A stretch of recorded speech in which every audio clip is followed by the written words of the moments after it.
Oh, from New York, you are listening to Extra Time. From the AT&T 5G Virtual Studios, I am Andrew Wiebe with my partners in soccer, Matt Doyle, David Gass, Kalen Carr. It is less than 7 days until opening day.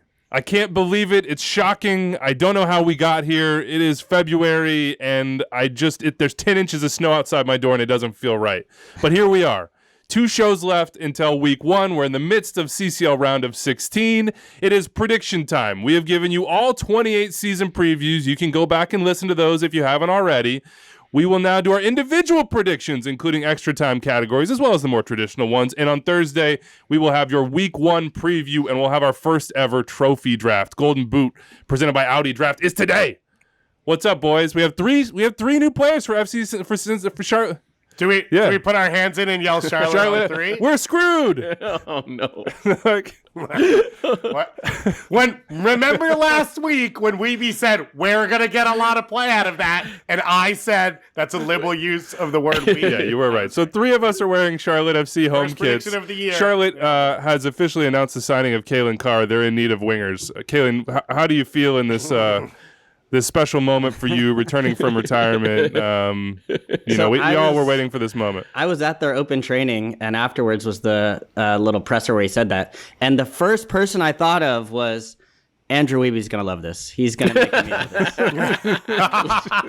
First, I had to check the translation, and then I was like, no, he's going to put that in the open for sure. Yeah, that's going to be the title of a podcast coming very, very soon. So we got a full show today for you. We're going to do all the categories. We're going to have fun with it. Our track record is not the best, and we'll get that to in just a little bit. We have some bad choices from last year. Really enjoyed your interview with Josie last week, so I would highly recommend if anybody has not heard that one yet, go back and take a listen.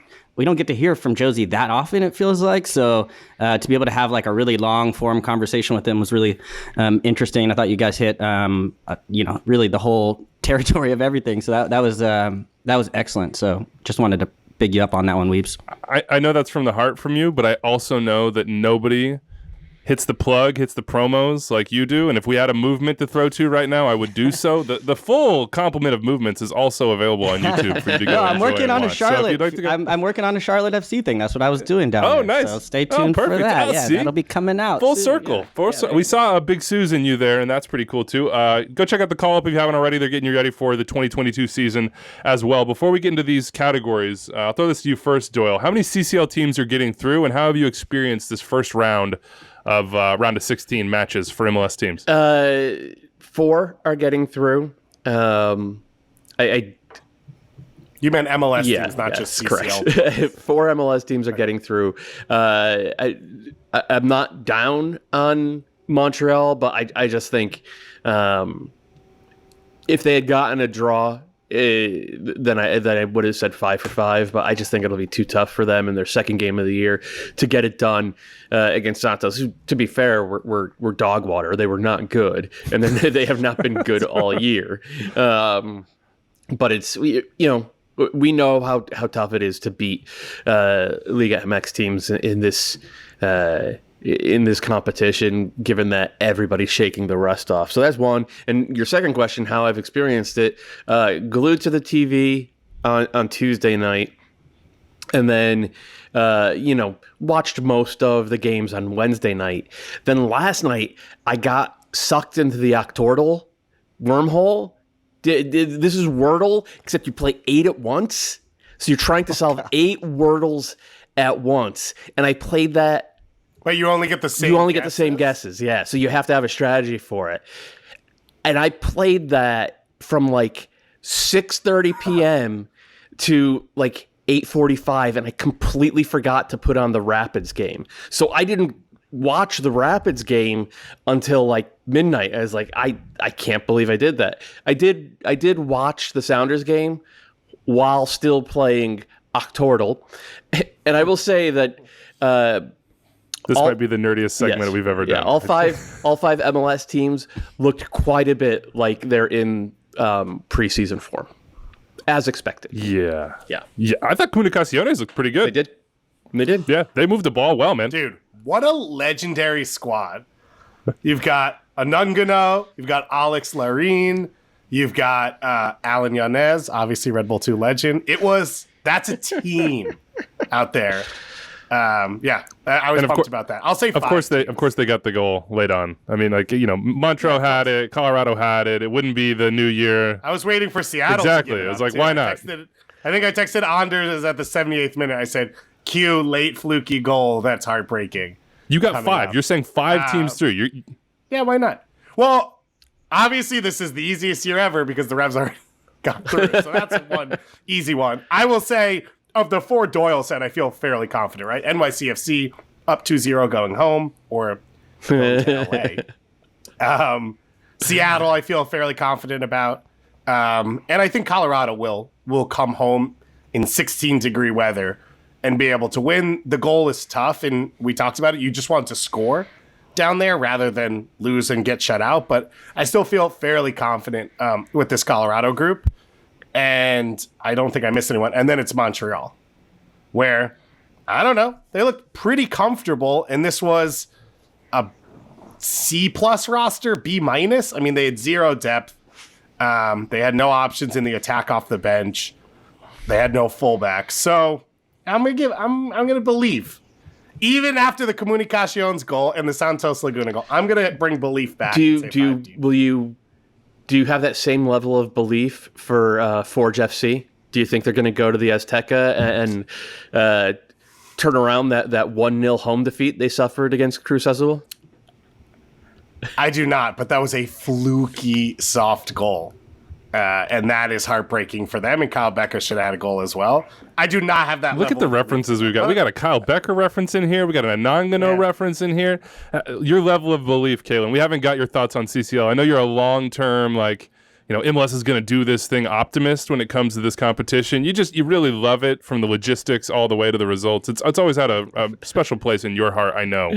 You and Dom probably. You're FaceTime with Dom Kinnear during these games, right? You're both watching, just love flowing. Stream. Yeah, it's a Twitch stream. Exactly. I'd watch that. I would watch that for sure.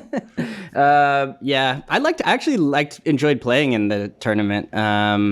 Like going down to Panama and some places. There's some good memories, but ultimately, that was like a different era now. So I am hoping that we can make a deep run, and I think there's a couple teams, NYCFC and New England, especially, that I'm kind of holding some hope out for to like really go far into this thing, but it gets tricky, as you know. As you guys, you guys know better than anybody else. So I don't. What did I say before? Cautiously pessimistic, I think was the way I said it last year. Right. Exactly. So I'm still in that camp. Yeah. Yeah, that fits pretty well. You were in in those glory days of the group stages. So those are over, but we're in the round of 16, 1 round down. We'll see what happens next week, and then we'll have week 1. Let's get into it. Let's do it, and we will start with the newcomer of the year. I just want to read out what we said last year, which I'm sure we said enthusiastically and with great belief. We really sold these picks, I'm sure. Well, Kalen, you had Brenner from FC Cincinnati, which might actually be the best of the 4, to be honest. You're not going to be surprised. I had Alexander Pato, which he of the 3 appearances, but playoff minutes, Dave. And you have Ramon Abila, who I don't think is still... There's no David Gass theorem for Ramon, unfortunately. I don't think. I think it's 3 goals, though. 3 goals. That's fair. All right. Thomas Pochettino for Doyle. That had the makings of something special. And look, he's back. He's at a big club now. Yeah, he's back in Argentina. It's weird with Pochettino because it's like, if you told basically any MLS fan base that, like, okay, you're going to get a 26-year-old central midfielder from River Plate, everyone would go berserk. They'd be like, oh, this guy's going to be so good in MLS. And that's what Pochettino is right now. But he was very, very poor for that Austin team, and they did the absolute right thing, loaning him out, opening up some flexibility, and then getting a ball winner into that midfield. All right, let's. If you went up to Thomas Pochettino a year and a half ago and said you'll be playing for River in a year and a half, but you'll have a terrible year in between, he probably wouldn't believe you, right? He'd be like, no, I'm going to have a great year, and then River's going to buy me because that is a step up for me. This is where MLS stands. Well, then. talk to Jefferson Soteldo, who's down in Monterrey, saying that he burned a year in MLS, and now he's at a big club, and he's happy about it. I'm like, well, I think you did a lot of that, Jefferson, but that's up to you, man. Who are we going to... Jefferson. God dang it. I can't help myself. Weeby now never has to learn it because he left the league. Well, I got to figure out. I'm more of a hooked on phonics guy, so it's troublesome for me when we have those situations. All right, let's put a curse on 4 more players. Are you going to yell at me if I say this? Jefferson Soteldo had 3 goals and 10 assists last year. Yeah. He's a flame out whatever. He had 10 assists on the worst team in the East that he joined mid-season. Didn't even get to take. Yeah, come on. Give Cincinnati I know, but you their understand due. what I mean by worst. Okay. As in, it was a tire fire. Okay. That's not bad. Anders is already yelling at us. He says we only have 5 minutes per category, and you know how we treat that buzzer on this show. Newcomer of the year. That's 5 minutes for Jefferson Soteldo. Get it started. Doyle, who's your newcomer of the year for 2022? Douglas Costa. It's weird. Oh wait, we're supposed to go around first, and then we're give me. I want to hear He's your. 31 years your old. justification. He's not washed, and the signing went under the radar and was kind of scorned a little bit. And to be fair, his heart did not appear to be entirely with it at Gremio. But like, this is a guy who started a qualifier for Brazil, I think, last year. He started games for Bayern Munich in the Champions League last year. He's not past it, and I just think that with him and Chicharito and Cabral on that front line and like a functional mid, like the Galaxy are still probably going to give up 50 goals. They might score 70, and he's going to be a big part of that. I like it. I like that pick. All right, Kaylin, you're up. Your newcomer of the year. I'm going Shaqiri, Chicago Fire. Love the signing. Also 30 years old, so the right age, right? And like you look at the clubs that he's played at throughout his career. Pretty incredible. I think he's won the Champions League twice. So I think like the idea of bringing somebody who has that kind of winning pedigree. I think the Fire also need like somebody to like really galvanize people out to matches. And then like sometimes for newcomer of the year, it's like you're gonna need to make an impression. And if you want to think of like absolute banger goals, it's he's gonna have a couple of those too. So that's my pick. I gotta say right now, you heard it in the background, or you see right now if you're watching on YouTube. The fact that Dave can't. He's like, I couldn't not buzz him in. I need that package. I have to have that package. I couldn't get it tomorrow. I couldn't go down to the post office to pick that thing up. I gotta get up and go buzz this person. Meanwhile, Anders is absolutely melting down in the chat because Weeby just like unilaterally changed the format of the entire show. This is glorious. Okay, I'm going to go now because I thought Dave was leaving. Michael Ura is my newcomer of the year. I get the Diego Costa. I like that pick, but they're going to be flawed. The defense for LA is still a huge question mark. I like Shaqiri too, but it's the Fire, and I learned last year that while my heart might be there, I should probably not put my, I don't know if our reputations are on the line here. Probably not, but I'm not going to go out on a limb for the Fire. But the Union might be the best team in the Eastern Conference, and I know Ura has not been there yet. The visa issues are a big problem for Philly right now. But he's a Golden Boot winner. They've needed this for a long time. They signed him to a long-term deal. Ernst Tanner has a track record of getting these things right, like little under-the-radar signings, and he's less under the radar than some of the other guys who have been best 11 candidates for them. I think Mikel Ura is going to have a huge year, 15 to 20 goals. It's exactly what they needed. They're going to be one of the best teams in the East. He'll get a ton of pub for it. He's my newcomer of the year. My advice would be if you're going to take like a potentially burn to the ground pick, don't knock the other people's picks on the way there. Don't make your reasoning because I said I liked Chicago both Fire of those aren't picks. good. Who was the last good center forward Philly signed? So I think it's Shaqiri's award to lose. I think most people around the league will say that. Insigne is only coming halfway through the year, so it's Shaqiri, and if he loses ground, someone else. So I agree with Galen. If I'm not going Shaqiri, I'm going to go Facundo Torres. I think it's they brought in a center forward. Pereira's not a high-level chance creator, but he will cover a ton of ground and be active for you. And so I think Torres, you're looking at a guy who's already in the Uruguayan national team, a young player. I think there's pressure, but it's not 100% on his shoulders.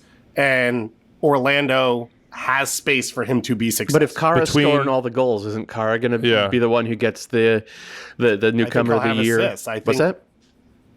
Maybe. I think he'll have assists. I think he'll be the highlight reel player. I think he'll be the one that like we're tuning into to watch Orlando. El Cuervo, the Crow. What an incredible nickname. A couple other names I'm going to throw out there because it's my favorite show of the year. Therefore, I have massive lists to run through.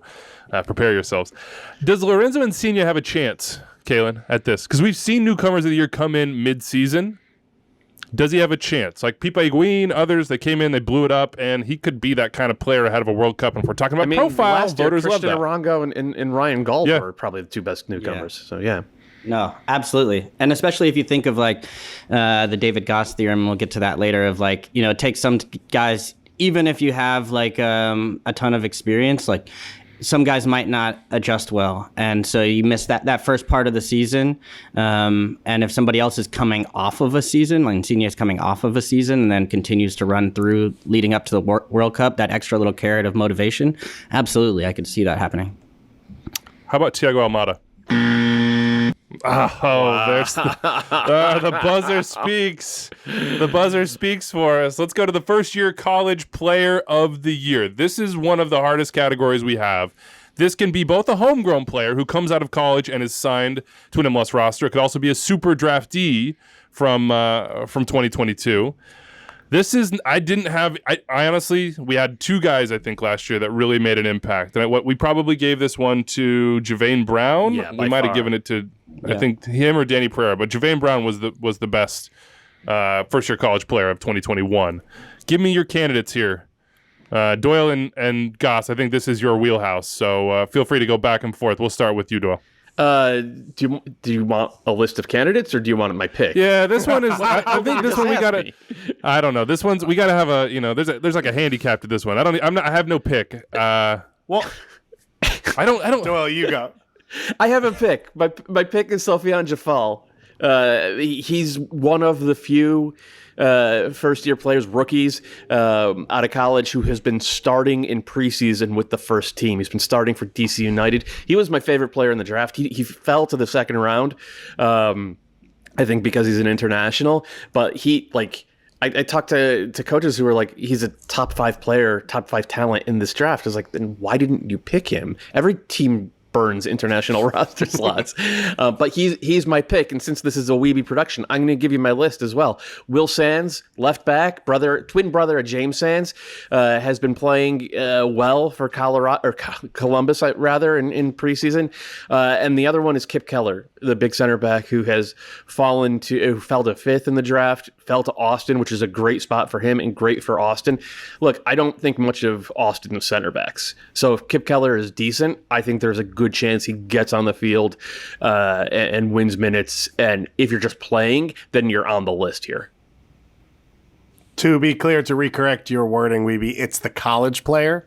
It's not Super Jeff because Will Sands is not a Super Jeff. Oh yeah. You know, I said. Well, I explained that. I said it college? could be a homegrown signed out of college. Oh, okay. So yeah, I agree with Doyle's list. The other names I had were Isaiah Parker in Dallas. He's probably second on the left back list, but he could play multiple positions, and I don't know, they're pretty thin across And his the field. upside, And then it should say, his upside is national team. Isaiah Parker as a left back is like a Kevin Paredes level prospect. Anyway, continue. Sorry. Yeah, and then the other one was Useni Buda, just because 1, San Jose doesn't spend money. 2, they already have him on their team. And 3, who knows what Matias Almeida will do? But he actually has proven he'll play college draft picks or play college players. JP Marie's had a pretty good career out there. And so I think if there's injuries or people aren't performing, he'll get opportunities. And I like his fit alongside, like I said this, I think a few weeks ago, but the Cade Cowell, Jeremy Abobasi, now Jamiro Montero, Seni Buda front 4 that's just flying down the field. I'm in for that. I mean, I don't have a pick here, honestly. I just want to hear from Kalen because he does the rookie symposium. So I want to know what like the coaches and the folks that are talking to these crop of rookies told them about their professional lives are about to look like. Well, I told the kids that I had Danny Pereira in my like sort of breakout group throughout the week. And so we had like, you know, one of the top rookies in the league. So I was like, there's pressure on this group this year to come back and someone's got to claim the title. I like Kip Keller. I think that's a good pick in Austin. So I think partly you got to look at, and when I look at kind of what happened with Pereira is like, Austin needed to use a player in that position, right? And they're going to play some guys who are what teams are going to play these guys. And so I am actually looking more towards Charlotte. And I think Ben Bender is going to get an opportunity. And then the other guy, Chris Heggart, is from Georgetown. I think he's a guy that I think he's from the Sounders Academy. They kind of acquired him through his rights, or they got his rights as well. But I think a really like left-footed player. I got to watch him play a little bit. But I know the coach is super high on him, as well as the staff around him. So I think those two guys are going to get opportunities. So in this group, as we mentioned, not all these guys are going to immediately walk into minutes. And I think Charlotte's a place that clearly needs to find value or young players that can play. And so those are two guys that I'm going to kind of like, I'm going to bundle them together as one pick for me and go with Ben and Chris. Let's make it happen, guys. And Kalen's right to pick based off team. The other thing we should point out is no one had Javain Brown on any list last year. So most likely the winner of this award will be someone who was not mentioned in this competition. For super draftees, and now I'm going to get up for a second. Crucial part of this is to get signed to the first team. That's a big part of this. Like if you had that Generation Adidas deal, you're in, but most of these guys still have not been signed. Some are still in preseason without having been signed. So like, you know, you'll get a Justin Rasmussen and it's like, okay, well the Timbers did sign him and he scored a goal. So, you know, he's a left back. They might need depth there if Claudio Bravo gets hurt. Like, throw it out there. I don't know. We'll see. That one's the most difficult category to predict, I think, by far, even though our track record is not as good in some other categories either. 22 under 22 player of the year. They can come from anywhere. Let's shuffle the order here. And we start with you, Dave. Who is your 22 under 22 player of the year? Don't start with me. Start with me because I want to go deep on the list. You've been starting every time. Right. Kalen starts. 22 under 22? Yeah. I'm going with Cade Cowell. Yeah, coming in hot. I think he's going to have, you know, he's already kind of broken out, obviously, but he's not a secret anymore. But I think with the changes that are happening in and around San Jose, I think they're going to have to really throw all the way in on him, and they should just let him go, right? And like, we look at the 22 under 22 list, I think most of those guys are gone. Most of them are sold from the top 10 the top picks. 10 piece. It's out. And you look at his age, I think he's still 18 years old, I think. That's crazy. Like, so I don't expect to continue to see Cade Cowell on this list for like the next 3 years, right? It's just not going to be a reality the way MLS is moving right now. So I think this is the year from a value standpoint, from a confidence standpoint, and even he's looked sharp in preseason. But I think they're going to really kind of give him the keys. They've added some nice pieces around him where, you know, Ibobasi, I think, hopefully healthy, playing up front. Montero as well, to be able to kind of like help distribute and find him in space. So I really like the way things are setting up for him this year. And I think this could be even a bigger breakout year for Cade Cowell. Just want to say it. 22 under 22 player of the year presented by Body Armor. Anders thinks I'm off my game here, but if you don't see this nice bottle of orange mango that I'm going to crush after the show, you must be out of your mind. See, Anders, that's the way it works, man. You think I dropped the ball? No. Our friends at Body Armor are getting all the publicity on this show for 22 under 22. Doyle, take it away. So can I have 2 picks? You can have 1 pick, and then after everybody else picks, you can come back and make that pick. I think my second... After Weeby makes let me have the list. I'm the list man on this show. All right, Jesus Ferreira is going to win it. Everybody, like, I kind of forgot about him in the pre-show because he's been around for so long, but he's still just 21 years old. He doesn't turn 22 until I think Christmas. So technically 22 under 22 eligible. He's the starting number 9 for FC Dallas. I do think that there are other younger, higher upside players on this list. But I mean, Ferreira's a starting number 9, maybe for the national team too. And I think that is he's gonna be productive. He might end up going like 12 goals, 10 assists type of season, and that should not be ignored. I had him in my dark horse MVP candidates, actually. Given the run that he's going to get. I think it's really cool, by the way, in 22 and 22 here, that our first 2 picks are, 1, an 18-year-old that signed a U22 contract with San Jose, so got that jump up, and 2, a 21-year-old that has a young DP deal in Jesus Ferreira. Yeah. That's cool. That's really cool. So it's not always about sales. Those guys are getting rewarded in the league as well, and they're expected to produce. Like, Jesus Ferreira has a ton of pressure on him for Dallas to reach their potential. Dave, we've kicked the can. Do you want me to jump in, or do you want to take it? No, I don't want to pick a goalkeeper, so you go. You don't want to take Gaga? Not against him. I just don't want to have to pick a goalkeeper. Okay, if you were, I'll take Gaga Slonina. He would have, I have some other candidates, you know me, but I'll take Gaga Slonina. I love the quotes that he just had out this week that he doesn't yet really consider himself. He's like, I don't know that I consider myself the number one yet. I'm committed here. This is what I'm doing. I like that sort of hunger from him, but let's not like play around. He is the number one for the Chicago Fire. And this could be, how I buy in on this stuff, shot him alert and everything else. This could be the Fire's year. He could be, he'll be in the spotlight every single week. We saw last year, he has moments of game-changing brilliance.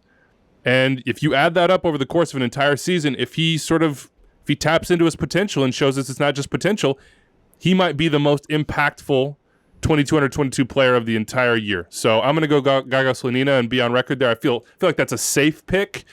I feel like you're going to go out on a limb here, Dave, so climb out there. No, I think all of you made the picks that are the top 3 or 4. I would say the next person out is probably Caden Clark. He had the appendectomy last year, so we didn't see him at full strength, but he's going to get a ton of burn. He's going to be a key piece for Red Bull, and I think he's going to be sort of that next guy in. And if you didn't go Gaga Slonina, you could have gone David Ochoa, which I hadn't thought about until I forgot he was also still eligible for this list, which is epic. And then I've got 97 other people. We can throw him out there just so people can watch him. I mean, we didn't talk Julian Araujo. Yep. I hear Efra Alvarez looks really good in preseason for the Galaxy. Like, maybe he could actually be the Efra that we've been waiting for a long time. Tyus Magno is eligible for this list. He's going to be a starter on the wing for arguably the best team in the league. He could be the number 9 if Tati gets sold in the summer. They could move him up there. I had Santi Rodriguez on my list before I did. Yeah, he's a tad too old. Check. But like Moses Nyman, Paxton Aronson, Jaquil Marshall-Ruddy, Mamadou Fall might start for LA. They could be it's a really good crop of young players. Dark horse, shout out for my guy Ralph Priso. Forget Jonathan. The dark horse there is Jaquil Marshall-Ruddy. Like there's a reason why they. I don't think it's a dark horse. You said he was the starter at right back. Well, there's a reason why Toronto were okay with selling Richie Larea and loaning out Oro. And it's to clear playing time for Marshall-Ruddy, who's 17 years old, who I think is going to be the starting right back for this team, and who is like, for years, people have been telling me like this is a Gio Reyna level prospect. Like this kid is legit. So I'm really looking forward to seeing him. The other, like, gonna throw a little more Canadian love up to Montreal. The D-mid, Rita Zoer. He was so good the other night. Like his transition instincts need a little bit of honing, but he was not shook at all by going on the road and playing at Santos 3,600 feet in an international competition. He looked awesome. And I've heard from coaches around the league, like he's been killing us in preseason. Like we had no idea who this kid was, and he was the best player on the field for 45 minutes.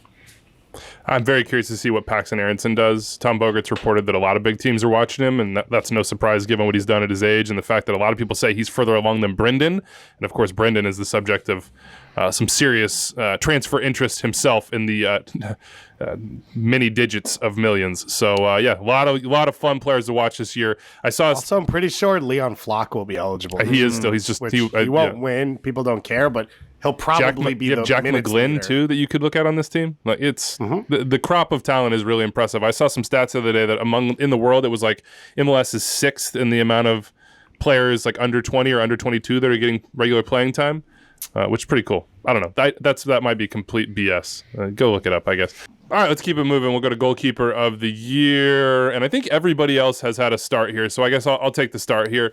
I'm going to go Sean Johnson for my Goalkeeper of the Year. I think NYCFC's defense is not getting the credit that it deserves, and Sean Johnson hasn't really gotten the credit that he deserves. I thought he should have won this award a couple years ago, and it didn't happen for him. That was the year of Vito Manone.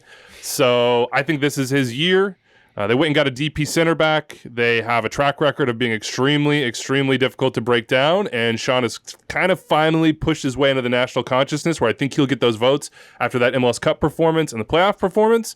So my pick's going to be Sean Johnson here, and I hope he wins it. I'll go second. I had a 1-2, and Sean John was the other one, so I'll pick Andre Blake. I think we're talking about the top 2 teams in the East, so team performance is obviously a huge part of this. I agree with you that in terms of like publicity and notice, Sean John now probably is in a different stratosphere because of the penalty kick shootout win for him. Especially if Tati leaves, then he sort of becomes the face of the team to a lot of people. But Andre Blake probably has deserved to win it every year he's been in the league, or every year over the last 5 years. I think Philly will be top in the East. I think he will continue to do the things that make him great. And so I'll put Andre Blake.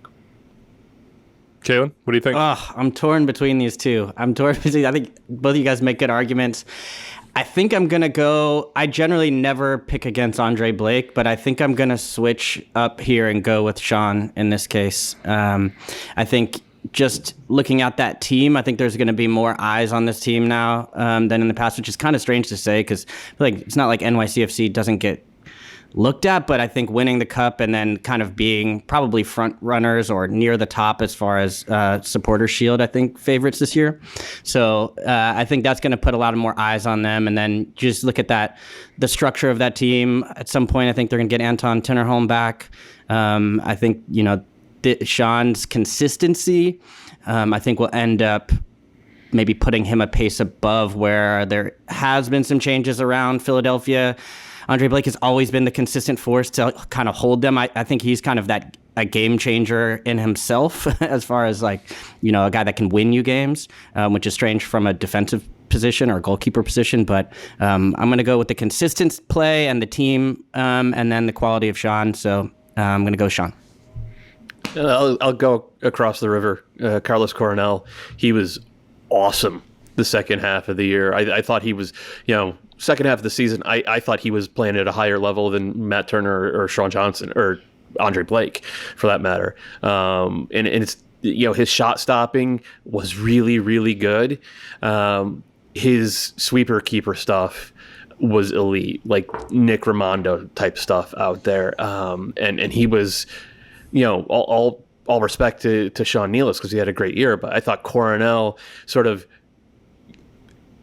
getting up to speed by July was a huge part of why the Red Bulls suddenly started shutting everybody out. He was just awesome the final 3 or 4 months of last season. So it's a little outside the box. I think it's most likely going to be Andre Blake or Sean Johnson who wins it this year. I would love to see Steph Fry or Tim Melia win it because they've both been overlooked for so long. But I'm going the other direction, relative newcomer in Carlos Coronel. Those smart. I went Tim Melia last year. No, it did not. He was not great. I have three of those 4 on my list. Of course, the other one I had on my list was Maxime Crepeau. I feel like LAFC are in for a bounce up year, given the health of their stars, given the moves that they've made in the offseason. Kellen Acosta coming in at D mid, Hollingshead, health of those center backs. You think Eddie Segura, I'll get that in before you can, Dave, maybe coming back here at some point. But it feels like Maxime Crepeau, given his underlying numbers last year and the way that he got publicity and recognition, maybe in LA we'll have a chance to do this. Any other names you guys would throw out there? We have like a minute left before the buzzer goes off on us that have a chance at this one. That might sneak in and do something. I mean, maybe a JT Marcinkowski could be a dark horse candidate there. I think the Quakes will give up too many goals. It won't really be his fault, but you can give up a lot of goals playing dominated ball. All right, we don't have Pedro any Gaese, I guess, maybe? Gaese is one. But they gave up so many goals last year, too, that it's a question mark as if they'll get back there. I don't think you doubt his shot stopping, but ultimately this award usually goes to a guy that has at least in the top 5 of fewest goals allowed. So, all right, Defender of the Year. Let's get to that one, and we're calling that one the Alan Franco Defender of the Year because that's who I went with last year, and that was a tough choice from me. Dave, start us off. Who you got for Defender of the Year? So mine's already starting dark horse, so you guys are all welcome because I left your picks probably on the table, but I'm going to take Kamal Miller, which seems tough because he got rinsed for the losing goal against Southampton. Absolutely. I applaud your dedication to Kamal. You know what? Once you decide a guy is your guy, here's you're my riding argument for him, all right? Here's my argument. You're looking at a top 2 or 3 defense in the league. And I think when you come down to, listen, he's not going to win this, right? He's not going to get enough votes because he plays in Montreal. But when you come down to it, I think he's going to be the key component to one of the best backlines in the league. And I think Montreal's going to make the playoffs because of how good that backline is. And so that, in my mind, is how you would find a Defender of the Year. In reality, it's going to be Andrew Reeve writing 97 articles about a passer and some bozo in San Jose voting because they read Andrew Weeby's piece. Wow. But I would pick Kamal. Just out here, that's not even. I'm I just didn't even breaking get down the sniped system. there. You just stepped up and hit me over the head with a brick. Like, It's that classic, what do people in the industry know but don't talk about? wow. I just appreciate that you went for a brand choice. Like, you know this has absolutely zero chance, but it's a straight brand pick. But from it you. doesn't mean that it shouldn't happen. Okay. It just means it won't happen. Okay. All right. Do you have a more realistic pick, Doyle, or are you going brand choice as well? Love it's Kamal. both. Not saying he's not a great defender. Both a realistic pick and a brand choice. Miles Robinson. He's been one of the better defenders in the league over the past 3 years. He's just hitting his prime now. I think Atlanta are going to be much better than they were last year. He has the narrative backing of people like Andrew Wiebe. So like Everybody knows I But that decide narrative these. vote splits on Walker with him because people don't even yeah, think but there of will them as be defenders. voter even fatigue. vote for There will be Walker. voter fatigue with Walker this year, right? So Doesn't seem like it. I think Miles Robinson's the favorite. There are a couple other guys, but yeah, if I'm forced to pick one, not all of us can be Andrew Wiebe and just like list. Look, our I'm top 10 picks. the dark hand behind all of the the mechanisms of this league. If you want to change something, if you want to get a guy a bonus, you just come to me. That's the way this works. Kalen, Damn, I wish we What do had. you got? This is one where I'm like, I wish we had gone through the picks before the show because I was gonna take Robinson. Can I still take Robinson? I got a list. You Or should I mix want me it to up? throw a list out? I can hit you with a list. hit You me can with the take list. Let's go. Robinson. No, Kalen, you can take No, the no, same give me a person. list. you can give me do the that. list. Give me the list. All right, we got if You you just can't win. I wanna if know you my do that. options. I'll tell you. Okay, my how about- second. I'll my throw mine second in. was Yamar. Oh, Yeah. okay. I was about to say Ymar. Yeah. I think when you look at awards season, the best teams find a way to kind of just like shovel these things in. And so I already look at Philly as a great team. I think Jakub Glesnes would have a really good shot at this one, but I think Seattle are going to be probably the Shield winners.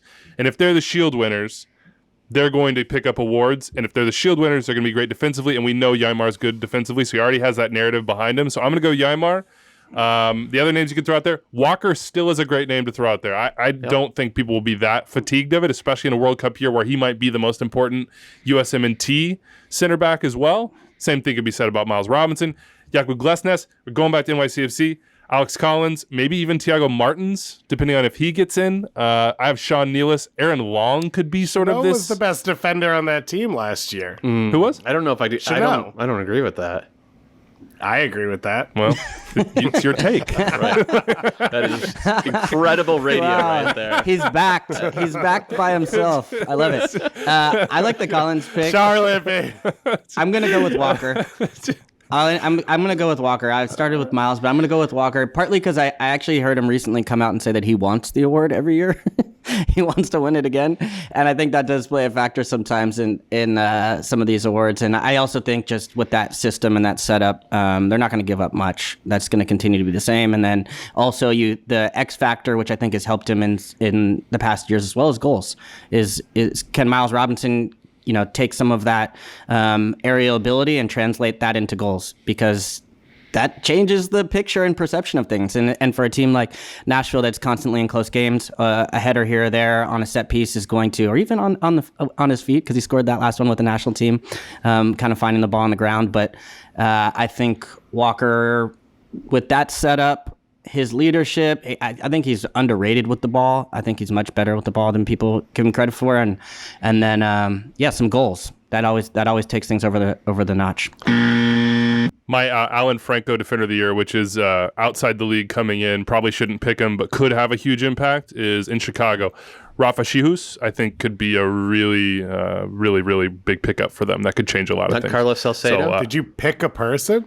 yeah, but I think Oh, yeah, Carlos Salcedo. Yeah, but I think the Fire feel like they probably are going to be better from the jump than Toronto, but that probably is a mistake to say with the Bob. I don't know. We'll see. I'm not actually picking him. I'll take Yammer. All right, Comeback Player of the Year, the Alexander Pato Comeback Player of the Year Award begins now. The candidacy begins now. The dark hand behind all these things gets its weight behind Pato. But who's your guy? I mean, I think we have a couple candidates here.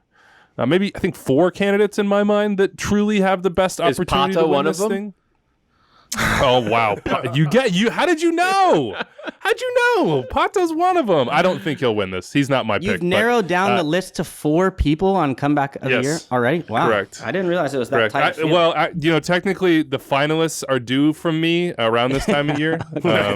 So Got it. I gotta get the finalists in early so we can get the Kalen, narratives this is how you going. set a narrative, man. It's not a 2-week process. no. It's not a 1-day process. We still got a couple preseason games Yeah. left. You think political campaigns start a week before the vote? No, not at all. No. You got to hit the campaign trail really On Labor early. Day, Weeby's got Christmas lights up. Exactly. It's about seasons, Yeah. not about moments. Okay, so who you got, Dave? I have a list, and I was kind of ready to pick the one that no one picked. Well, pressure's on you now. All right, I'll go with Jordan Morris, which I said in the pre-show I wouldn't do, and that's what I just did. But I think on your list of people, it's a lot of players who have already been successful in this league that missed a ton of time last year. He is on that list. You talk about a team that will be good. Maybe they push for CCL. He's already out there starting. He's going to get national team minutes as well, so then you get some narrative stuff going on. Plus, he's coming back from multiple injuries. I don't really know how people vote on this, but that seems like the type of thing that sort of appeals to people and interests them. So if he goes double-double, consistent starter, plays for the national team going into a World Cup, and Seattle pushes for trophies, it feels like he has a pretty good shot. Check. That's one of 2 of 4 have now been listed off mine. Pato and Jordan Morris. What about you, Doyle? I think I'm going off your list. I'm going to go with Artur. You did go off. Yeah, Nice. Columbus really, really missed him last year. I think he is kind of their key player this year, in part because he's very good at winning the ball. He's a very good passer of the ball, but mostly it's like he plays with energy and drive that team was missing. Like they were so lethargic basically all last season, and I think a lot of that comes down to him being gone basically all last year. So it's Artur. Here's the question, though. Is he going to start over? Other Is he going to candidate. start over Aiden Morris, who's Yeah. also Who's also a Right. candidate. Yeah. I think he is, but like so I'll take them as a group package. Artur and Aiden Morris, my comeback player of the year. Classic Kalen Carr pick. I like that. I respect that. I think Jordan Morris will win this award. I mean, just I think him coming back from the multiple injuries, he looks great. He looks fit, and the storyline of like him, this Sounders team, I think is going to be incredible. I think it's going to be one of the better Sounder teams we've seen in a while, and then I think he's going to end up hopefully getting on this World Cup team, knock on wood. So that's kind of the obvious one. This award is so weird because I'm also like, if Vela goes off and like goes back to old Vela, like is that comeback player of the year? If Joseph comes But I back think didn't he play like 21 games last year though? He played but it's not like that's not what this always is, right? It's like I know that's true. Like I don't want to run it through my own. I wanted Andy Nahar, and if you think I can control these things, I don't. okay. Nahar didn't win I'm it gonna last go year, out because I've been taking some more of the obvious picks in the past. I'm going out on a limb here, and I'm going with Ray Gaddis. Ray Gaddis coming back from retirement. Yes. You redefined it. You're the comeback player of the year. I thought you said it with Charlotte. If you're literally like retired, you're gone, and you're like working in your community, you're doing work for the church, and then you come back to Cincinnati and you restore that back line and give them some like solid veteran presence and some hopefully self-respect. Yeah, and I've been joking. I want Ray. I hope he wears number 45 this year, like Jordan coming back. I don't think it's gonna happen, but I know we'll see the veteran tuck from Ray. So I'm going with Ray. Lock it in. MLS comeback player of the year. Put it down in pen. This is the content that you come to Extra Time for, right there. Should have seen that one coming. Did not see it coming. I know you guys went Jordan Morris, but you don't think Nico Ladero? Yeah, I thought Nico Ladero is the more obvious pick from I Seattle. think Nico Ladero is one of the 4 people on the list.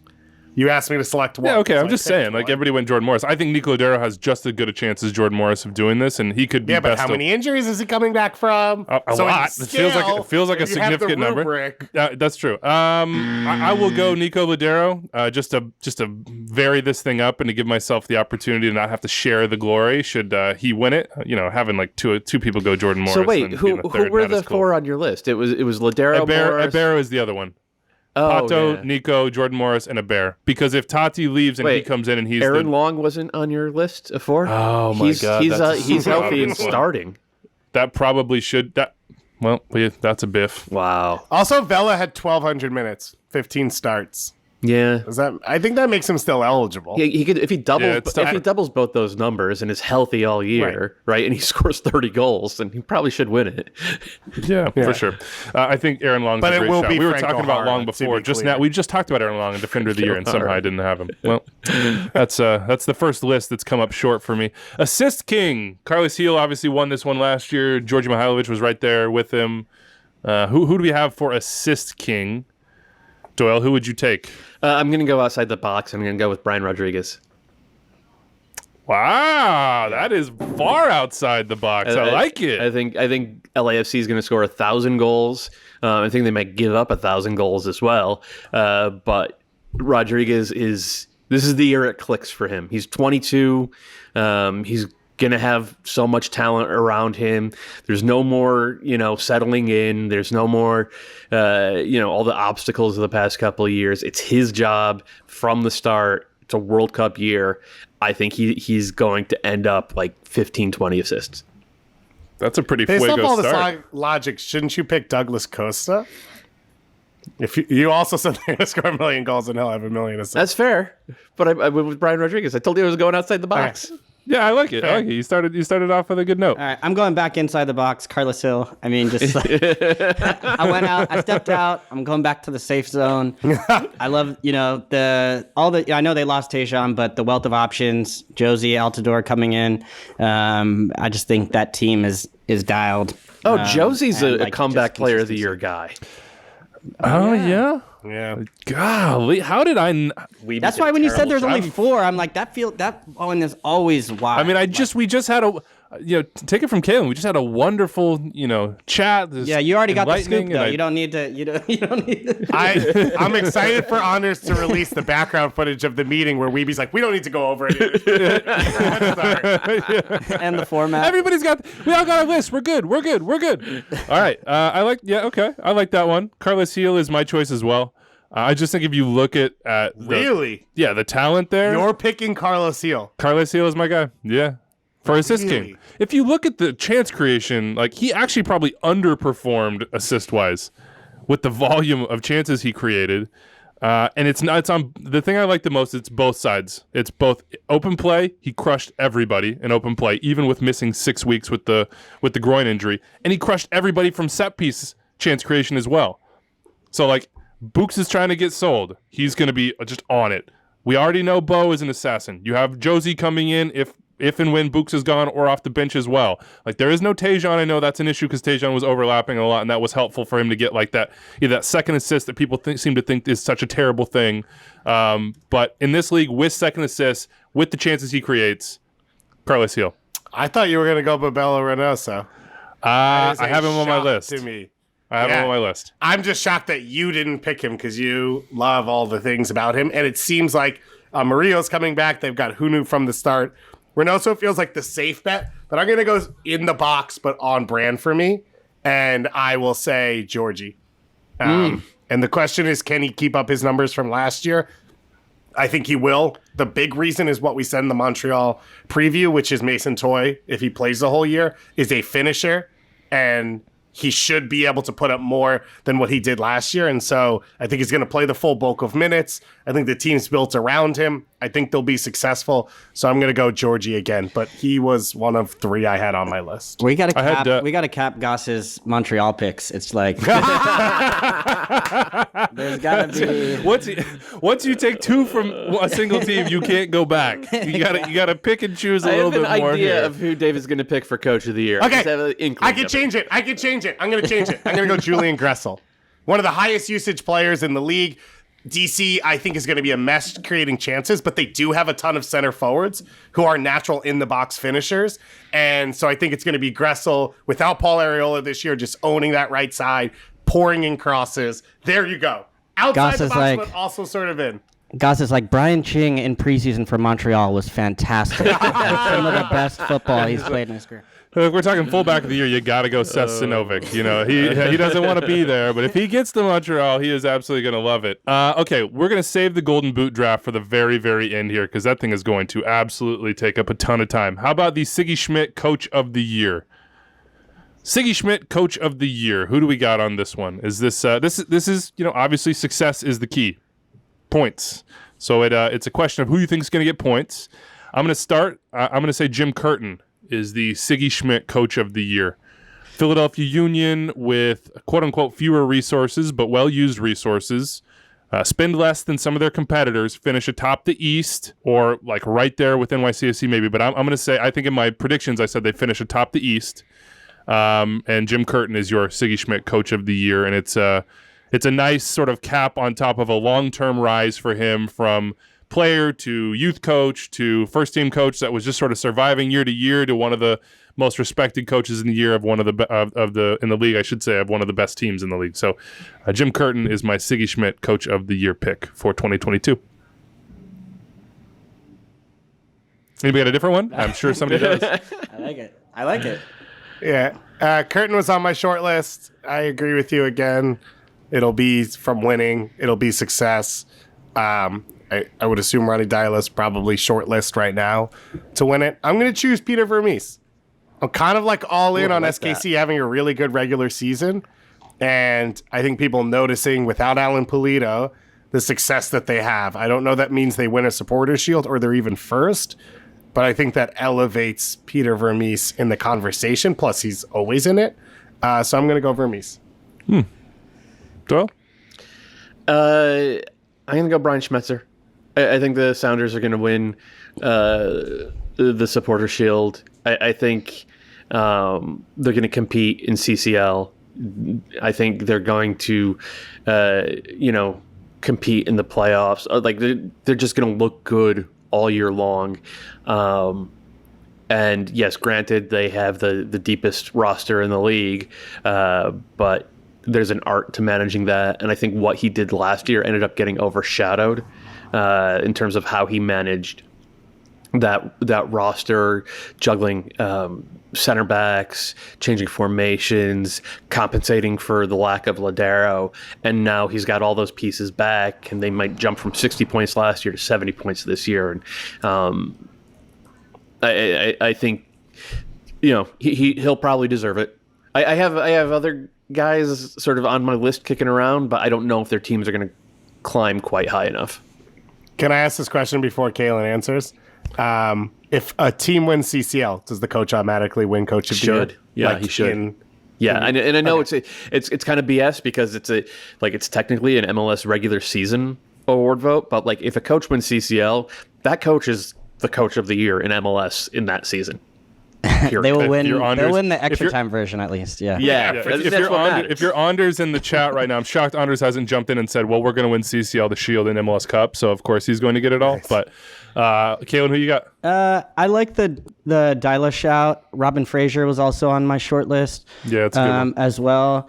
I am, I sometimes think about like a guy who, if he has a great year, I like way outseed or like what is it? Outdo? Outkick his coverage? Outdo the expectations. Give me a mixed metaphor here. Like let's go. Like what if do you Ezra got? can get Chicago to the playoffs, right? That's a good one. Yeah. Ooh. I could see. That is always a successful combo. Is what's the team no one expected that makes a playoff run? Where you're like, Ben wait, Olsen, how did that switch? But I'm going to go with Schmetzer too. And I think that for the same reasons Doyle said, I think this is a special year for this Sounders team. I think it's the way things are lining up and the way that they've kind of reinforced their team and gotten deeper and healthy and like they have the formula is already there, right? It's just they've like been knocked down at certain points in time with injuries. And now it seems like all those things are kind of lining up for something I think pretty unique. So, and I think Schmetzer, if you're going to have even the way he's talking about Rusnak coming in and the way that he's kind of motivating guys and applying pressure and when to take the pressure off the guys and when to push and pull. So I think he's going to be able to kind of the perfect manager to handle a team with that much talent and some pressure on them. So I think this is probably his year. Definitely as the front runner. Let me throw out some other names that could jump into this and see what you guys react. Gary Smith. Nashville go to the West, finish maybe first or second in the West. That's very possible. I worry about the change of conference. Yeah, I worry about that, like, and the travel and the just like some of the different changes that are gonna come with that. But yeah, if he can get them to the top 2, absolutely. I felt really good about them near the East at the top this year if they would have stayed, but I think the switch is going to change some of that dynamic for them. How about Gonzalo Pineda? So the two guys that I was kind of kicking around in my head were Gonzalo Pineda and Greg Vanney, because if those guys got their teams to the top 2 in their respective conferences, I think it'll be a pretty decent accomplishment. That said, they're the 2 highest spending teams in the league. So I think that it'll be different than like Robin Fraser or Jim Curtin or Wilfred Nancy. Like those guys will have, I think, more powerful narratives behind them, justifiably so. All right, Landon Donovan, MLS MVP. Where are we going? Oh, by the way, Doyle picked Gabriel Heinze for Coach of the Year last year. I forgot to mention that. I should have mentioned that a lot earlier. Good luck, Smets. Doyle's a big ketchup guy. He couldn't go away from it. I'm all about the condiments. How about Landon Donovan, MLS MVP? Who feels confident? Who feels like, yeah, I'm gonna put my name on the line here? Anybody? Because last year, if you look at this, we're gonna do the dark horse MVP right after this. Last year, 4 of the 5 were probably dark horse MVPs: Shaoui, Tati, Hani, and João Paulo. Mm-hmm. And obviously, none of those won. Carles Gil might have even been a semi-dark horse as well. So, Landon Donovan, MLS MVP. Somebody stick their neck out. Be brave. Who's it going to be? Joseph Martinez. I think Joseph is going to play an entire season for a coach he doesn't hate. In fact, appears to like quite a bit. Gonzalo Pineda, over the final half season that he got last year, not even quite half a season, they played in transition all the time, or tried to anyway, which is exactly how Joseph likes to play. Obviously, Pineda was an assistant under Brian Schmetzer, whose teams have consistently tried to play in transition. And on top of that, they got rid of Ezequiel Barco, who was like the worst transition player I've ever seen in my entire life and had zero chemistry with Joseph for 5 years. So I think all of those things combined, if Joseph is 85% healthy, and I think last year he was probably like 65% healthy. If he's like 85% healthy, I think he ends up around 25 goals. And I think Atlanta end up top 3 in the East, and that feels like an MVP performance to me. I like that. I'm going to use kind of some similar logic because I kind of struggled with this one, and I was like, it feels to me like MVP over the last couple of years has been... I know we've had some strange times, but it's been like kind of a tough thing to call. And so I think for the same reasons Doyle's talking about, as far as like a change of pace, a change of scenery, I'm going with Carlos Vela. I think you also look at the fact that like the injuries that he's been dealing with have not necessarily been catastrophic ones, or things that you worry about from like a structural standpoint, or something that could really inhibit his movement or his ability. I think for Vela, it's really more about like, is the like, how's he feeling? Is he like ready for this challenge? Is he motivated? Does he really want to go for things? And are the pieces around him? And I think LAFC have like reestablished that central 3 core in a really good way, and have some depth there as well. And then Arango is a weapon that he really has not had in the past, that we haven't really seen him be able to really combine ever with that, like, really, this is our 9 that's always been sort of a rotating cast for LAFC. So I think to be able to combine with a player and that's going to draw some of that attention from him, it's going to give him even more freedom, more assists, more just chaos in the box. And then you also have penalties, you also have free kicks. He can just hurt you in a lot of different ways. And it's almost like we've almost forgotten how good Vela is, just because it's been a tough year or so for him. But I think this year has the potential, with a new manager, a lot of new fresh faces, to really kind of see him get back to his best. So that's going to be my pick. I felt better about that after I talked my way through it, actually. Yeah, right. Agreed. I think you really convinced me. So my pick is a dark horse pick. Should I make something else, or should I just do what I was going to do? You got to make the pick make the pick. Okay. Who is left on Montreal? So yeah, exactly. One of the things that makes this tough is I think most of us would have Tati, but we don't believe he'll be here the full season. Correct.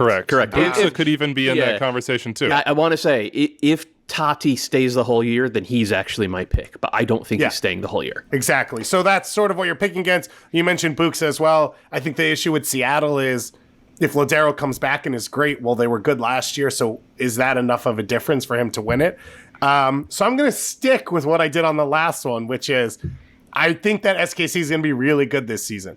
I think they have a ton of depth. They have a healthy center back pairing for the first time in forever. They've got options in midfield. They don't have a center forward. I think if Johnny Russell puts up doubles, Shelton. Yeah, if Johnny Russell puts up doubles, which he's been close, he was 15-8 last year. I think he can have enough of a groundswell to win it. So I'm going Peter Vermees, Johnny Russell double, baby. Wow. Take it home, SKC. Wow, you are really. Weeby, I just want to get enough popularity to smoke you out of Casey. I was going to say, I thought we're both wearing the same shirt, but you might be me. I don't even. Who am? What's going on here? The buzzer sounded. I'm going Chicharito. Awesome. I think he's gonna look at that. I think he's gonna win the golden. You are still you. Yeah, I'm still me. I think he's gonna win the Golden Boot. Cabral looks to be. He's a big David Gass Theorem guy in my opinion. Yeah. I'm also big on Douglas Costa. I hope he's not a goal scorer. He's a creator. He's a guy that's gonna unbalance a lot of teams and draw a lot of attention. And when Chicharito's 1v1 and has a chance to, they have the ball in attacking areas and he can rely on his movement and his guile and his finishing ability. He will pile up goals. So I think Chicharito's your MVP. If he wins the Golden Boot, he will win the MVP. And I don't know if that means the Galaxy are a great team because that defense still just absolutely terrifies me. But yeah, I think, look, narratives are powerful, and that's a pretty powerful narrative. Dark Horse MVP candidates. Let's go. This one's a fun one. I already named mine. So, well, no, you got to come back with another one, man. Go deeper. We'll give you time to think on it. Yeah, we'll give you time to think on it. This doesn't necessarily mean that they're going to win MVP, but maybe they'll get into the top 5 or just a guy that you think is going to have that sort of impact on their team. Doyle, we'll let you start this one off. Mark Anthony K. That is a good one. Yeah. Right? If he's the best player on a 65-point team and ends up with like 8 goals and 13 assists while being best 11, clearly the best number 8 in the league, all of which I think is, not probable, but certainly within the realm of plausible. Then central midfielders who don't put up giant numbers don't win MVP.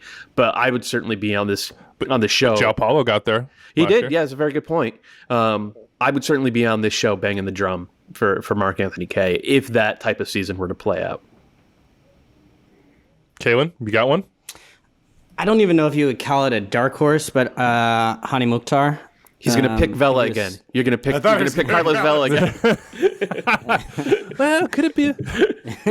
I guess can Hani Mukhtar be dark horse if he was a finalist this year? Yeah. Okay. So we need to go deeper. You're telling me to go deeper. Got to go deeper.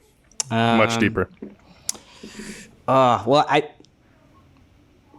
maybe come back to me. It's tough because I think a lot of places are going to split the vote. I think the Seattle guys are going to split votes amongst Reed Diaz. Yeah, I had Jordan Morris as a potential on my list of dark horse MVP candidates, but he's TBD on that one.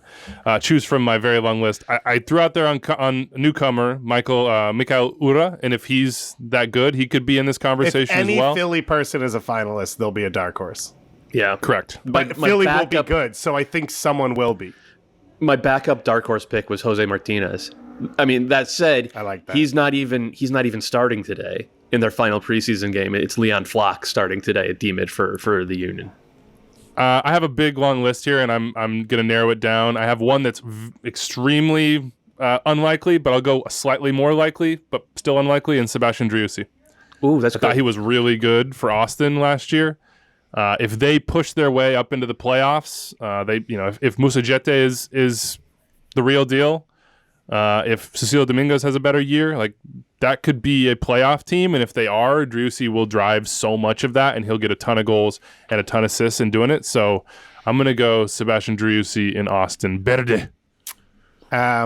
I'll stick on brand, but slightly off. I'll say Joaquin Torres. No, I'm just kidding. Oh, my God. I'm going to say Ryan Gold.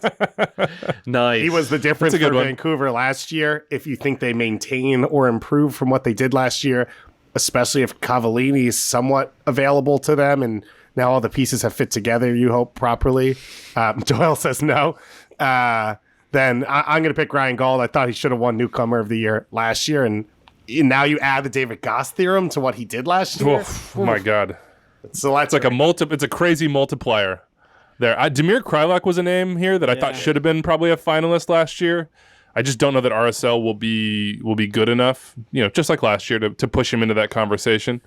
I'll throw out some other names unless you have yours, Kalen. I see you like looking off into I just pulled up Krylak and then you mentioned him, so Well, that's my life. okay.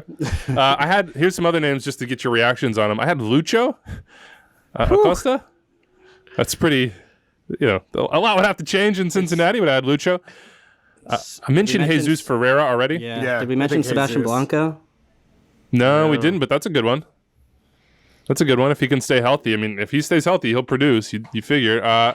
This is Erkan Kara was in here because we talked about Facundo Torres, but I figure if Torres is great, Kara's going to be great, and that's probably a playoff team in Orlando Dude, with it's Poppy at the helm. Vanderwater. You're talking MVP Vanderwater right now. Here's one that I'll throw out. Jeremy Abobasi. I mean, I'm just throwing it out there. the world's biggest Jeremy Abobasi fan, but like that's a lot. Hey, could be a 15 to 20 goals. These are like outside the realm of there's logic. two things here, you have. There's this team will be good, and this is not the person you think would win, or you didn't think this team would be good, but this is the star player on that team. Correct. Right? Those are like the two conversations. So Weeby's now naming all the good players and all the bad teams. In That is correct. That is what I'm doing right now. All right, let's go to what do we want to do here on our awards? We have fullback, we have D mid, and we have the David Gass theorem, which I think we'll finish off with, and then do our Golden Boot draft. Let's do the D mid of the year. Who's your D mid of the year, Doyle? Well, I originally had Jose Martinez, but the fact that he's not starting this preseason game has me shook, so I'm going to go with João Paulo. What a moment in time that this will look like when Martinez starts 31 games this year. Well, yeah, this preseason. I got to base my entire pickup of a preseason 11. I don't think I'm going to feel stupid for picking João Paulo, though, right? Like he was MVP chalk. caliber, so yeah. Yeah, that's chalk. That's our D mid of the year from last year.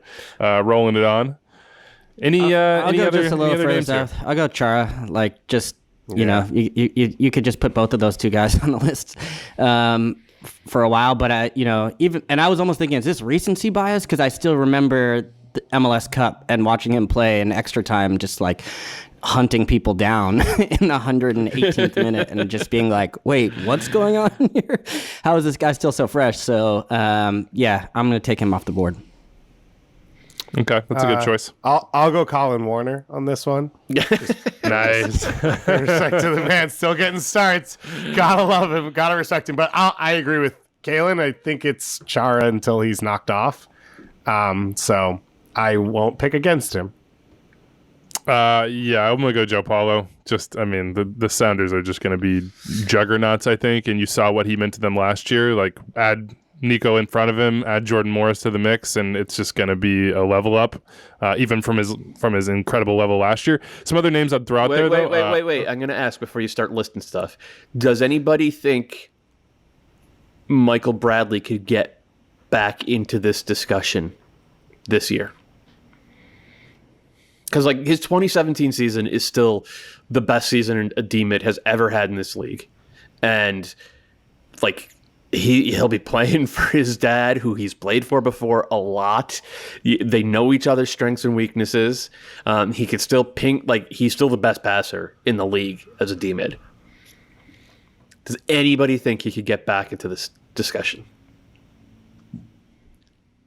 Yes. I do. I don't know. Like, It was I just not a don't name want that to- I had on my short list when we started this conversation.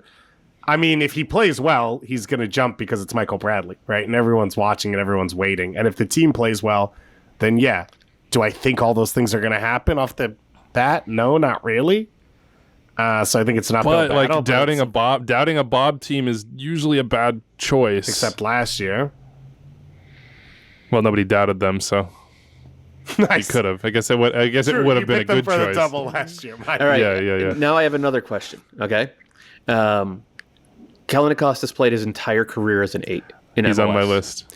If he goes to LAFC and plays as a 6 in that 4-3-3, given how well he has played there for the U.S. national team in 5 of his 6 appearances as a number 6, including the Gold Cup final against Mexico, where he was the best player on the field,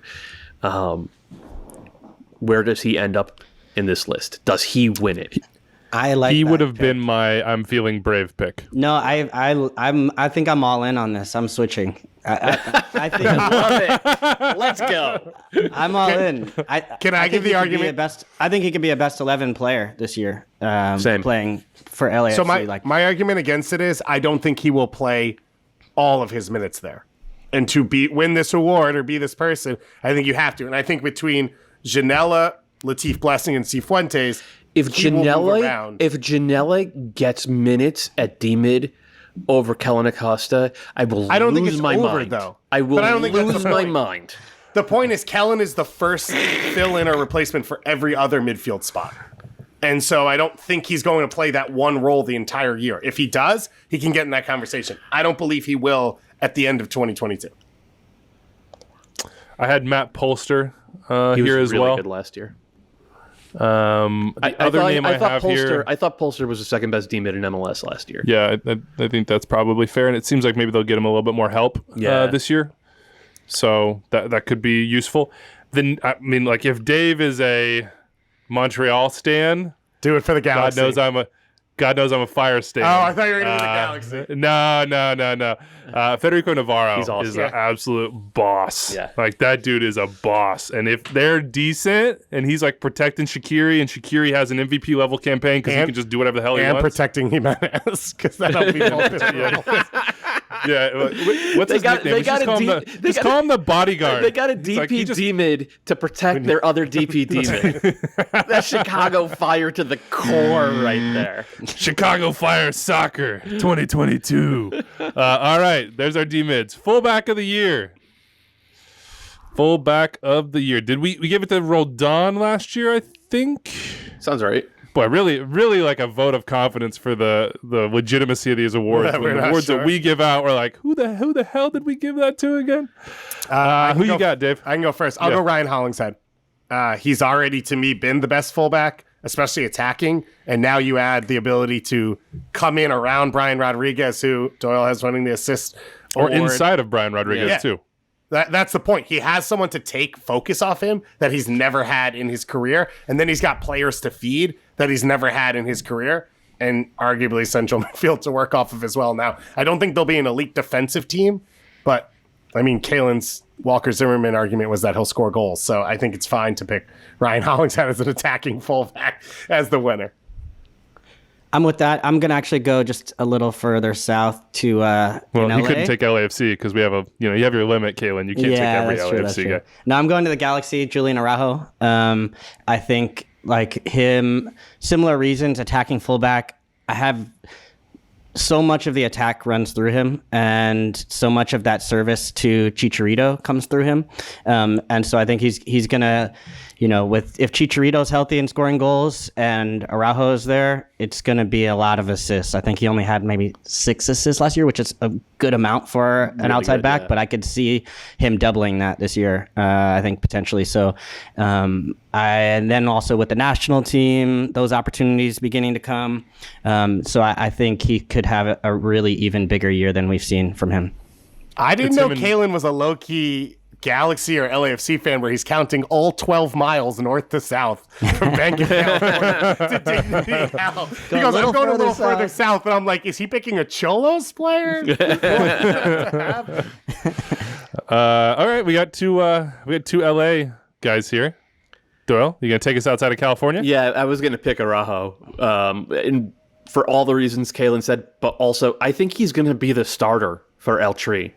I think he's better than Chaka, and I think I don't know the entire depth chart at right back for El Tri, but like Araujo looked better than anybody I've seen play right back for Mexico over the course of qualifying. And I think starting for the Galaxy and then starting for Mexico and probably going to the World Cup as a starter, it's going to be hard to ignore that. So he would be my pick, but since Kalen already made that pick, I'm going to go buck wild, and I'm going to say it's going to be Marshall Ruddy. It's like the 17-year-old kid for Toronto. That is buck wild. He's a massive talent. And the other thing to consider here, well, two things. One is that Bob always has his fullbacks attack, so he's going to be getting into the attack all the time. And like the way Toronto's constructed, they're going to need those fullbacks to live in the attacking half. That's one. And two, no coach in MLS history has done a better job of developing young players than Bob Bradley. Like thinking all the way back to like DeMarcus Beasley and Carlos Bocanegra, to the MetroStars years with Eddie Gavin and Michael Bradley, Ricardo Clark, and all the way through Chivas. He had Sasha for a year with Chivas, and Brad Guzan. Bob takes pride in getting the young guys out there, teaching them and putting them in positions to succeed. So I'm going to go with, I think it's going to happen. I think it's going to be Marshall Ruddy. Boy, I'm glad I took Bill's pick. I'm going to start doing this so he has to go deeper. Yeah, dude, we are all in. Like, if nobody was on that Ricardo Pepi train before, in a mainstream sense, before Extra Time, and we are owning the Jaquil Marshall Ruddy train right now. Let's see. You guys have taken. I'm going to go DeJuan Jones. Thank God. I would have been so upset if you did not. Yeah, I'm going to go DeJuan Jones. I just think he's so good, and he's just on the precipice of being this guy, being the best fullback in the league. The Revs are going to be great. He already showed on this team that he's taken like not just incremental steps, but big jumps year to year. He wants to try to break into the national team. I'm sure he learned something in January camp. And I think he's going to be that guy. I would throw out some. Before you throw out names, I have to challenge David Gass here. In the past, we have considered wingbacks to be fullbacks, which I think is fair. Yeah. You picked Julian Gressel as the assist king, but you did not pick him as your fullback of the year. I didn't remember the wingback fullback thing, so okay. I wasn't sure. So do you want to do over? Are you going to snub Brian Hollingshead now? I don't know. I mean, they're both good soccer I'm wearing players. The DC United shirt. I'm the one who should pick Gressel. Yeah, you should. Yeah, by the way, MLSsoccer.com for the new kids as well. Here's the buzzer, but speaking of like wing-back-ish play, like I think, look, Gressel's a good one. I think Smith and DC, I think both those guys are just going to be flying at goal. But Brooks Lynn and Andrew Gutman I would throw out in this conversation, as well as Javane Brown and I hope, because I love him, John Tolkien. I would put Daniel Lovitz. Because right now they're a game changer down the right, and I think Lovitz will be the one attacking the whole season. Aaron Herrera? Yeah, Aaron Herrera's a good shout. He was probably it last year. He might have been our...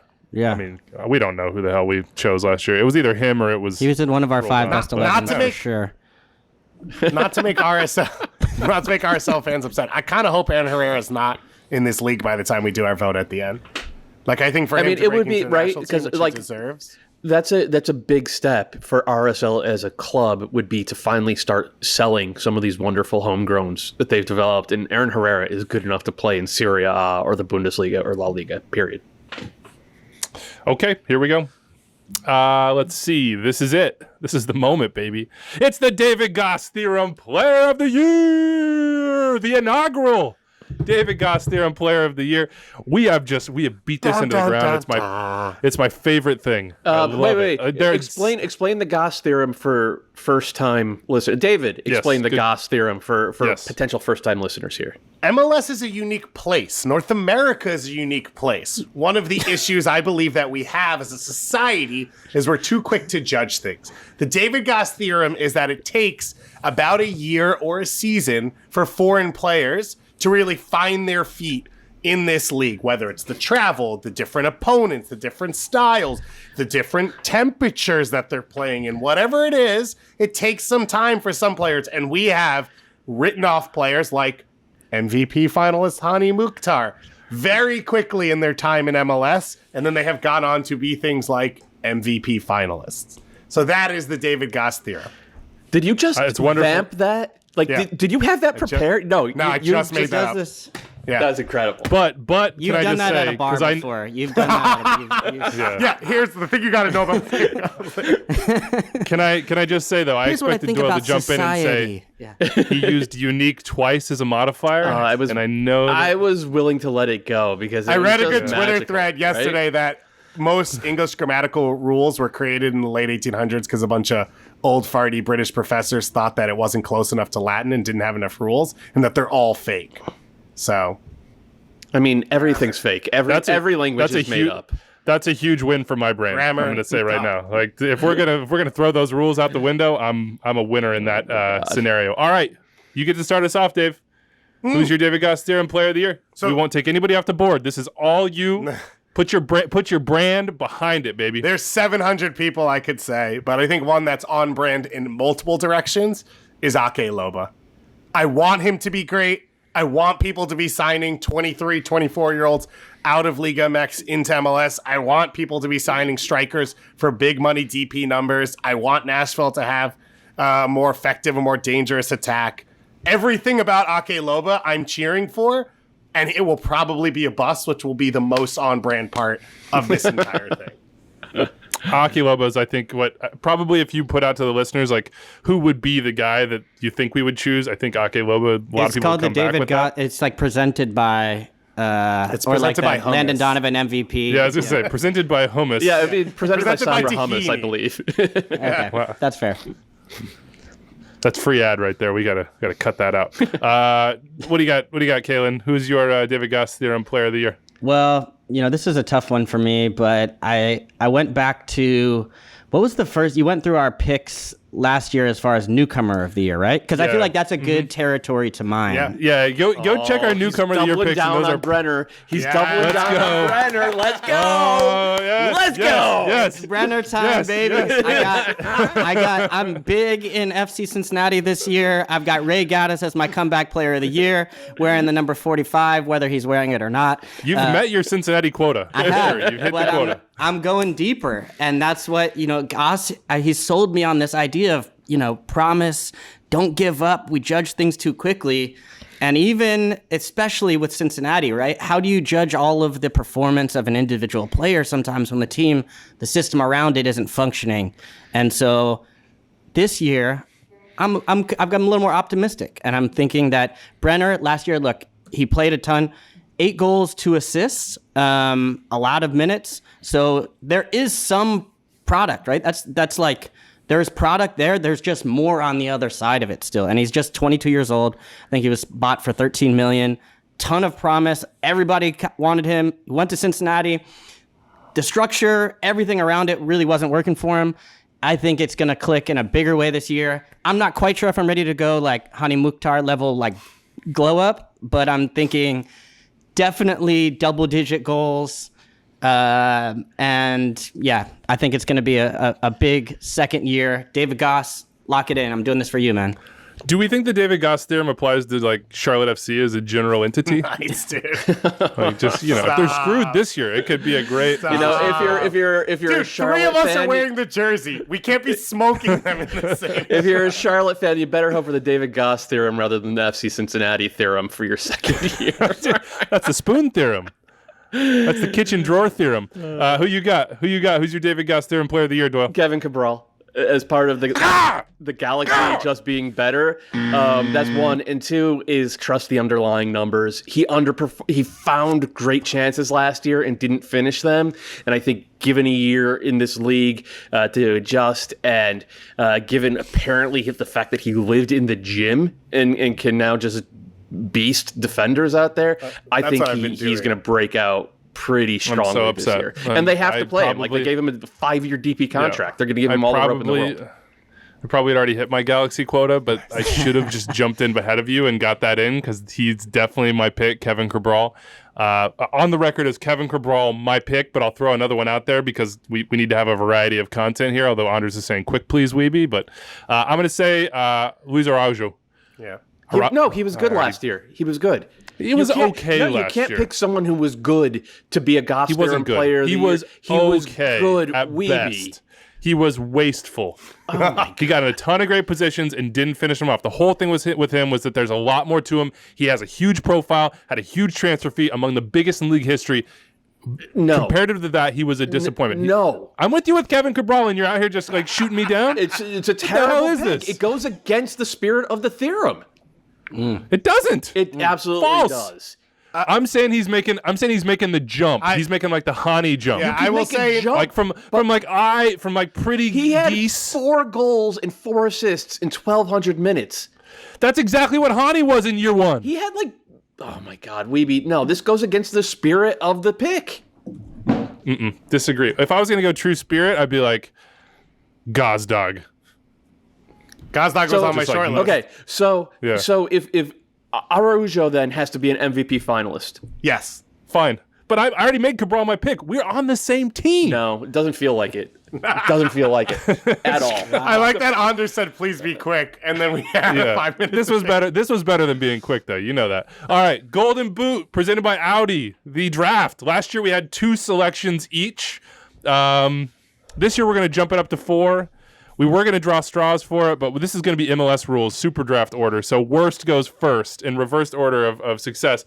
And therefore, I get the first pick. You'll be shocked to find out that I have the first pick in this Golden Boot presented by Audi draft.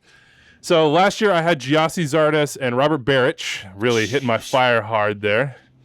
I lost.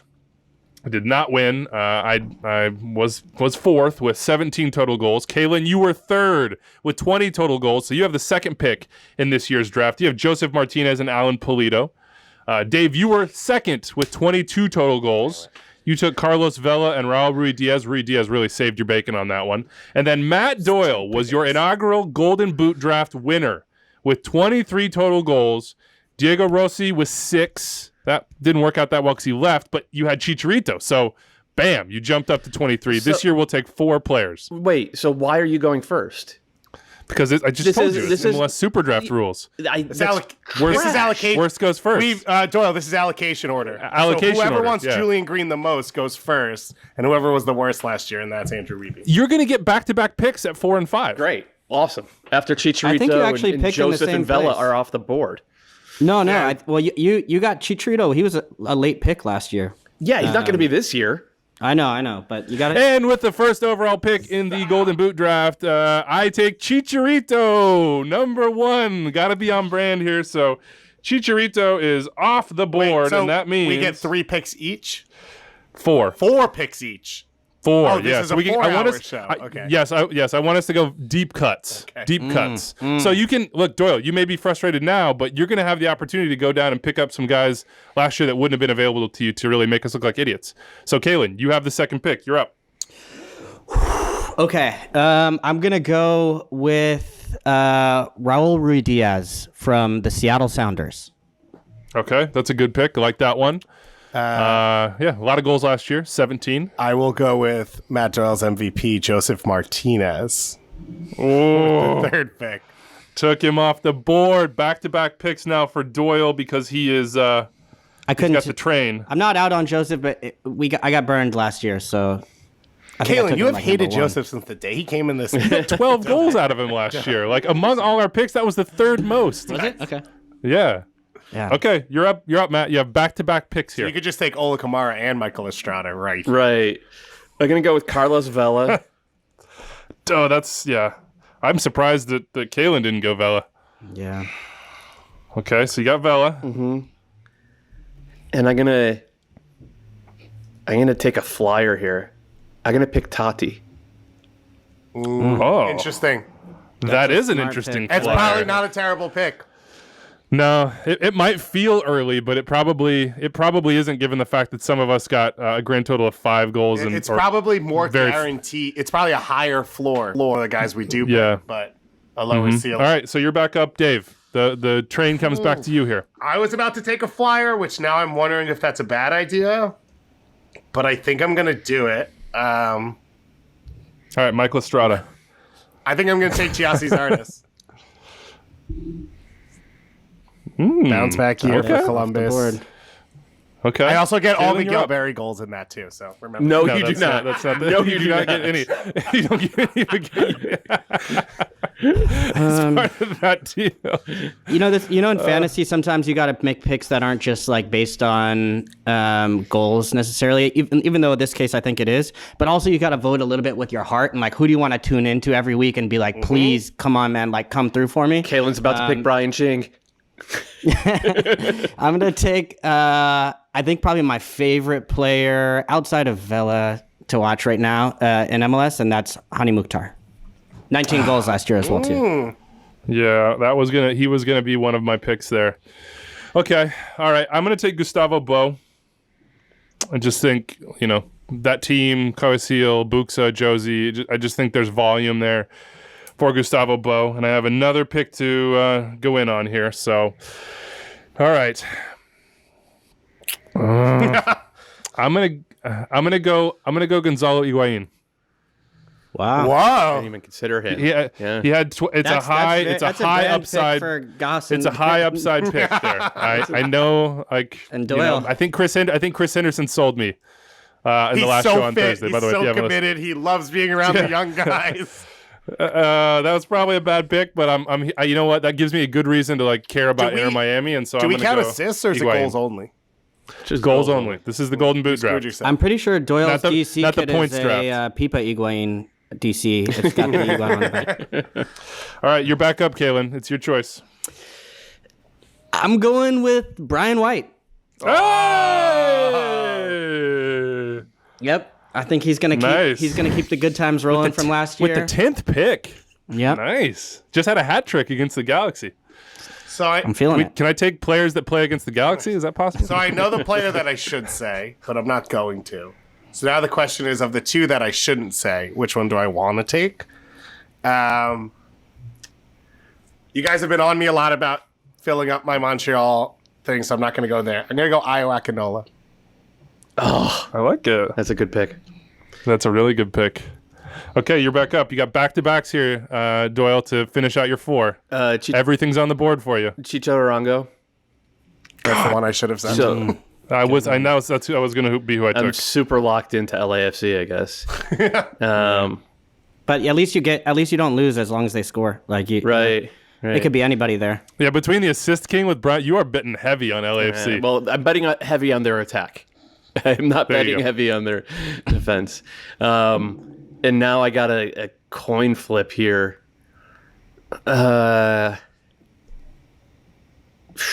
Boy, I'm just going to be on pins and needles till it comes back to me. You got I somebody think, waiting. So the Union love Julian Carranza, and he's been dynamite in preseason. Yes. Yeah. You go Julian Carranza?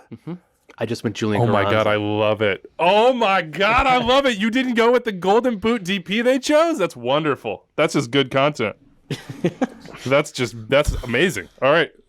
Dave, you're up. So I'm choosing to avoid first-year players because I don't feel strongly about any of them. Well, the theorem says. Brand. If you do not pick Mason Toy right here, Just then so you're you know- never allowed in Montreal again. Just so you know, Doyle, my other one that I'm considering is just Are as Toy on and Kyoto a brand, so combo don't deal? worry. One way Okay. or the other, I'm going to be filling my quota. There's a lot of good names left. It's whether or not you think he's going to be healthy, which is the tough part. You guys, Boy, this is a real this is deliberation here. killing me. This is I'm a going to real look back and feel like an deliberation. idiot. Remember, this is a podcast. Well, that's it. Yeah. Obviously. Yeah. I'm just about to jump through a window. Okay, I'll go with Mason Toy. Wow. good. He went back to it. You know what? You got to stay with the brand. That's good, man. I like that. All right. This is your final pick here, Kaylin. You said a lot of people are available. So Kaylin, I'll you must trade you have for a- Brian White, then I'll have all three. The Canadian trifecta. All right. I've got a couple of good ones, but I'm going with the guy that ends up near the top of the Golden Boot a lot of years that people just... He might not win it, but he's going to be into it near the very end, I think. And it's not as always the sexiest pick, but it's Ola Kamara. I knew it. I knew you were gonna go there. yes. That would have been a really great fourth round pick last year. Did Estrada get picked? All right, so I'm final here. Who? Did Estrada get picked? No, Estrada didn't get picked. I'm Wait, you didn't take stuck Brennan? here. I'm up on for the Gass Theorem, man. Come on.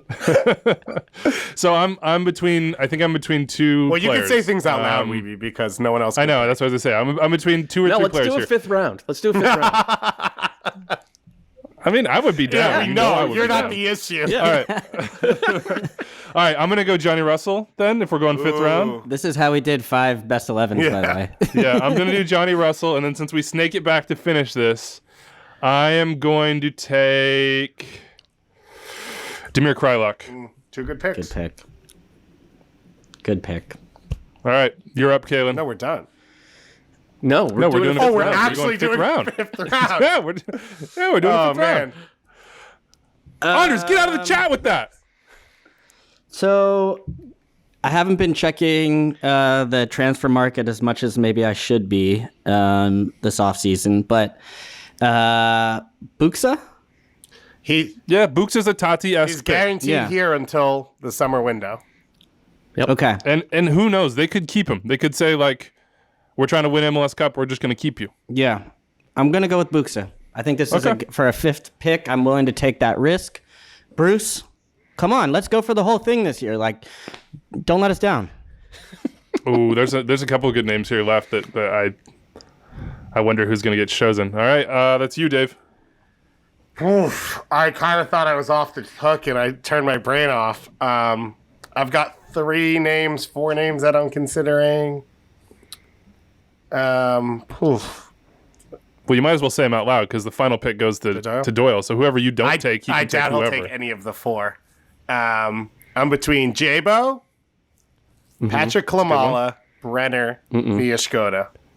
Although Jordan Morris is a good one. Jordan Morris, Shabilko What is about one. Shallowy? I'm not going Shabilko. Yeah, Shallowy's Shallowy one as well, but is I'm one. not going to go Jesus Ferreira. Jesus there. Ferreira, That's a yeah. good one. Eric Cara. Oh, I completely biffed it. Oh, what am I doing? I'm not going to put the name out now because I don't want you guys to get it. But I had my name and I just biffed it. Now I got to figure out who Weeby's thinking of. I'll go with Jordan Morris since Anders is so upset about the amount of time we're doing on this. Okay. All right. Finish this off, Doyle. I'll go with Jeremy Abobasi. Nice. Good pick. It's the NBA fantasy thing. Who was my guy that I feel like one of us should have definitely He's not even going to taken. start. Really? I think Amaria's going to start. I think Adrian Heath is going to start Amaria. Yeah. That was the danger there, but he's the one they spent the most money on, so you kind of figure. All right, how do you guys feel about your squads here? Weeby's squad is Chicharito, Gustavo Bo, Gonzalo Higuain, Johnny Russell, and Damir Krylock. Caitlin, you've got Rui Diaz, Mukhtar, White, Ola Kamara, and Buxa. Dave has Joseph, Zardes, Ayo, Toy, and Jamo. And Doyle has Vela, Tati, Arango, Carranza, which is by far the best pick, and then Abobasi. I'm in for that. I feel like none fine. of these All right. dudes. Our first 4 picks are going to be in the Golden Boot race, and no one else is going to be relevant. I'm surprised nobody took like an outside back here. Just for the hell of it. All right, that's it for Walker us. Zimmerman could have that's been a the pick. Individual season predictions We should in the draft Golden Boot pick snubs now. Let's do another draft. bank. just to, Where we just all to just- absolutely kill Anders. All right, Thursday we'll be back with all 5 of us. Charlie's going to jump in. We're going to preview week 1. We are going to do our trophy draft in case you either hated or loved the Golden Boot draft, and get you ready for the first week of MLS, which is coming up in less than a week, which is absolutely insane. So have a great week, everybody. Any questions, comments, considerations, anything for the mailbag on Thursday, you know how to get us. Hit us on Twitter at Extratime, 401-206-0MLS. Text us or email us, extratime@mlssoccer.com. Have a great one. Peace.